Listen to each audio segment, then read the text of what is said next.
गुरु ब्रह्मा गुरु विष्णु गुरुदेव महेश्वरो गुरु साक्षात् परम ब्रह्म तस्मै श्री गुरुदेव नमः। वराहपीरं नटवरवपो कर्ण्यो कर्णिकारं विप्रवासकनकविशं भजन्ते च माला। सच्चिदानन्दरूपाय विशुद्धपत्यादितवे तापत्र विनाशाय श्रीकृष्णाय नमः। शरमंगलम भगवान विष्णु शंखचक्र पदगदाधारी हे नाथ नारायण हे वासुदेवा। हरे कृष्ण जय जय श्री राधे जय जय श्री राधे। आइए आज श्रीमद् भागवत कथा का श्रवण किया जाए। इसमें चंद्रवंश का वर्णन है। इसमें एताती नाम के एक राजा हुए। इसी से इनके 4 पुत्र हुए। यदुवंश कहलाए, जो भगवान श्री कृष्ण जन्म कुल में पैदा हुए थे। यताति का विवाह शुक्राचार्य की पुत्री देवानी से हुआ था।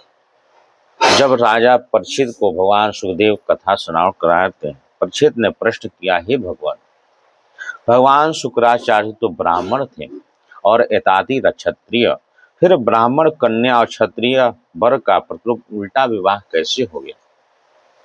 तब सुखदेव जी कहते, हे राजन, दानो राज वृष प्रभा की एक माननीय कन्या थी। उसका नाम था शर्मिष्ठा। और गुरुपुत्र देवानी यानी शुक्राचार्य के पुत्री देवानी और सखियों के साथ एक सरोवर में स्नान कर रहे थे। तब तक उसी समय पार्वती जी के सहित बैल पर सवार होकर भगवान शंकर उधर से निकल रहे थे। ये नग्न अवस्था में ये जो है स्नान कर रही थी। देखकर संकुचित हो गई और देवानी ने शर्मिष्ठा का वस्त्र हवड़ा कर पहन लिया। तब शर्मिष्ठा ने गुस्सा कर और उल्टा बुरा भला बहुत कहा। देवानी ने भी क्रोध से भरकर बहुत से उल्टे सीधे बात कहे। जो शर्मिष्ठा राजा के पुत्री थी, उसको बहुत ही दुख हुआ। वो जाके अपने पिता से कही कि ये ऐसा ऐसा बर्ताव करें। इधर देवानी ने शुक्राचार्य से कहा कि हम लोग यहाँ नहीं रहेंगे, हम लोग यहाँ छोड़कर चलिए, हमारा बहुत अपमान हुआ है। शुक्राचार्य ने भी धिक्कार करके राजा के शरण में 2 टुकड़े के लिए हम लोग पड़े हुए हैं और इतना बड़ा अपराध और जो है अपमान कर दिया, तो छोड़कर जाने लगे। नगर के बाहर शुक्राचार्य और देवानी दोनों बाहर निकल गए।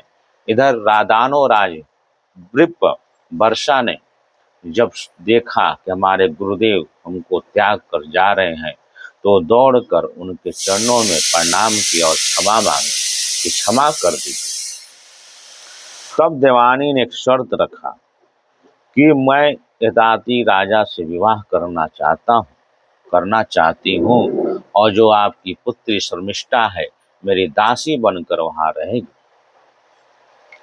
तब विप्रवर्षा ने बहुत समझाया अपने बेटी को, तो वो माने राज का रक्षा के लिए ऐसा हम करने को तैयार है, क्योंकि शुक्राचार्य श्राप दे सकते थे जिससे उनका पूरा राज नष्ट हो जाए।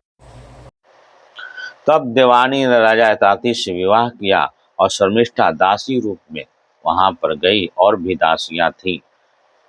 तो राजा से कही कि हे राजन, आप कभी भी इस शर्मिष्ठा के साथ संयोग मत करिएगा, समागम मत करिएगा, ये मेरा आपसे वचन है। तब देवानी के 2 पुत्र हुए, यदु और तुर्वसु। प्रवर्षा के पुत्री शर्मिष्ठा के भी 3 पुत्र हुए, द्रुहा, अनु और पुरु। जब रानी ने देखा कि ये शर्मिष्ठा जो है गर्भवती है, एक गर्भवती कैसे हो गई, तब मालूम चला कि राजा यताति से समागम कर के द्वारा उनके पुत्र रूप में एक गर्भवती है। तो देवानी ने यताति को छोड़कर अपने पिता के घर चली गई। तब यताति ने शुक्राचार्य से कहा, उनके पीछे पीछे भी गए तो कहा, हे ब्राह्मण, आपकी पुत्री के साथ विषय भोग करते करते अभी मेरी तृप्ति नहीं हुई है। इस श्राप से तो, क्योंकि राजा शुक्राचार्य ने यताति को श्राप दे दिया कि जाओ, तुम्हारा अत्यंत स्त्री लंपट मंद बुद्धि और झूठा हो, जहाँ तेरे शरीर में बुढ़ापा आ जाए जो मनुष्य को क्रूप बना देता है। जब दीवानी ने घर छोड़ के गया, शुक्राचार्य से साफ बातें बतलाई, तो शुक्राचार्य ने क्रोध में आकर राजा यताति को बुढ़ापा का श्राप दे दिया। तब यताति ने कहा, हे ब्राह्मण, आपकी पुत्री के साथ विषय भोग करते करते अभी मेरी तृप्ति नहीं हुई है। इस श्राप से तो आपका पुत्री का ही अनिष्ट है। इस पर शुक्राचार्य ने कहा, अच्छा जाओ, जो प्रशंसा से तुम्हें अपनी जवानी तुम्हें दे दे, तो अपना बुढ़ापा उससे बदल लेना। शुक्राचार्य की ऐसी व्यवस्था दे दी। तब अपनी राजधानी में आकर यताति अपने बड़े पुत्र यदु से कहा, हे बेटा, तुम अपनी जवानी हमें दे दो, अभी अपने नाना का दिया हुआ श्राप, ये बुढ़ापा तुम स्वीकार कर लो। तब राजा यदु ने कहा कि मैं अभी विषयों में तृप्त नहीं हुआ हूँ, इसलिए तुम्हारी आयु लेकर कुछ वर्ष तो मैं आनंद भोगूंगा। यताति ने यदु से कह रहे हैं। तब यदु कहते हैं, हे पिताजी, बिना समय के ही प्राप्त हुआ आपका बुढ़ापा लेकर मैं जीना भी नहीं चाहता, क्योंकि कोई भी मनुष्य जब तक विषय भोग सुख का अनुभव नहीं कर लेता तब तक उसे वैराग्य नहीं होता। इस प्रकार तुर्वसु, त्रिहा, द्रिहा और अनु ने भी पिता का आविष्कार कर दिया, उनकी बात को नहीं माना, उनको अपनी जवानी नहीं दिया। सच पूछो तो धर्म का तत्व नहीं मालूम था, इस शरीर को नित्य मान बैठे। यताति जब ने सबसे छोटे किंतु गुण में अपने पुत्र पुरु को बुलवाकर पूछा, बेटा, अपने बड़े भाइयों के समान तुम मेरी बात नहीं टालनी चाहिए। तब पुरु ने कहा, हे पिताजी, मनुष्य परमपाद हो सकती है, ये मैं अपनी जवानी आपको मैं अर्पण करता हूँ और आपका बुढ़ापा लेकर मैं रहता हूँ। तब पुरु ने जो है अपनी जवानी दे दिया यताति को, और यताति 1000 वर्ष तक विषय भोग का सेवन करते रहे, फिर भी तृप्त नहीं हुए। एक दिन एकांत में बैठे हुए मन ही मन विचार करने लगे, मैं कैसा भागा हूँ, मैं विषय भोग के सुख की लालसा करते करते 1000 वर्ष बीत गए, फिर भी मेरी तृप्ति नहीं हुई। मन में उनके वैराग आया और अपने छोटे पुत्र पुरु को बुलाया और अपनी बुढ़ापा उनसे ले लिया और जवानी उनको दे दिया और उनको हस्तिनापुर के राजा जो है घोषित कर दिया।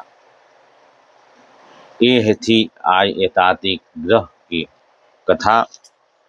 ये जो भगवान के वंश हैं, आगे वर्णन होगा। इसमें राजा दुष्यंत और भरत जी का चरित्र है, कल कथा श्रवण किया जाएगा।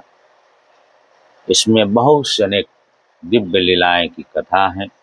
इसका श्रवण पठन पाठन करने से मोक्ष की प्राप्ति होता है, भगवान से प्रेम बढ़ता है, भक्ति प्राप्त होती है। हरि नाम संकीर्तनम कलौ नास्ति कलौ नास्ति। इस कलिकाल में 2 ही साधन है भगवत प्राप्ति का, एक तो श्रीमद् भागवत का पाठ श्रवण करना, दूसरा हरि नाम संकीर्तनम, सदा नाम मुँह में जपता रहें। हरे नाम हरे नाम हरे नाम हरे नाम, राम राम राम नाम जपते रहें, इसी से कल्याण होगा। इस कलिकाल में और कोई साधन नहीं है, ना पूजा पाठ, न दान व्रत इत्यादि कोई भी साधन सफल नहीं है। केवल सफल है तो केवल हरि नाम संकीर्तनम यस्य कलौ नास्ति कलौ नास्ति। सच्चिदानंद रूपाय विशुद्धपत्याधितवे तापत्र विनाशाय श्री कृष्णाय नमः। जय सिया राम, जय जय सिया राम, जय सिया राम, जय जय सिया राम।